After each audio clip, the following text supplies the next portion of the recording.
Elders are also required by God to guard God's flock from wolves. That's Paul's particular warning. Wolves. This is one of the reasons why elders must be men. This is one of the reasons why elders must be men. This is a frontline combat and security position. We don't send women, or we ought not send women, into combat. We ought not send them to the front lines of battle, right? Because, why? Well, because God, their glory is making life. Their glory is beautifying life, not taking life. Right? So this is a frontline combat and security position. Those who become elders have to imitate Paul's willingness to not count his life dear. He says, everywhere I go, as I'm heading toward Jerusalem, it looks like chains for me. It looks like it's going to be intense. He says, and I don't care. Elders must be men like that, who do not count their lives dear, who are willing to spend their lives for the safety and the blessing of the flock. Sometimes this has required and requires literal martyrdom. Sometimes that's what it requires. But it frequently also includes public hatred and persecution. And where there is danger, men are required by God to stand between the danger and their people. This is true in households, this is true out in the public square, this is true in the church.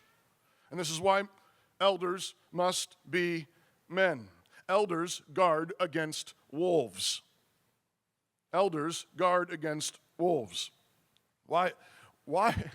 There used to be a time in the early part of, even as late as the early part of the 20th century, early 1900s, where major newspapers would print sermons of Presbyterian pastors in the newspaper.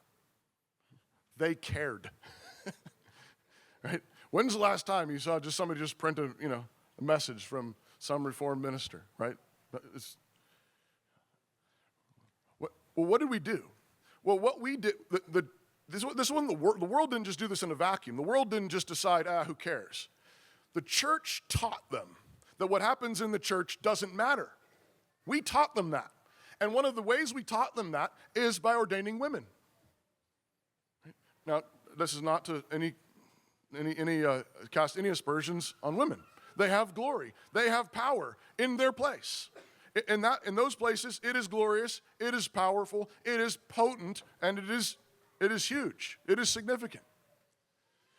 But when you, in the same way that if we keep doing what we're doing with our military and making it more and more woke and more LGBT for all the rest of it, what are we signaling to our enemies? Come here, conquer us. Right? What do we care about? We care about DEI policies. We don't care about actually being strong and winning a war. That's what we're signaling to our enemies. We don't matter, and you could take us in a day. Well, the church did this with its pastors and elders. Right? We said, there's nothing here to really defend and protect. It's just a Sunday club. It's just a social club. Right? This is what we did.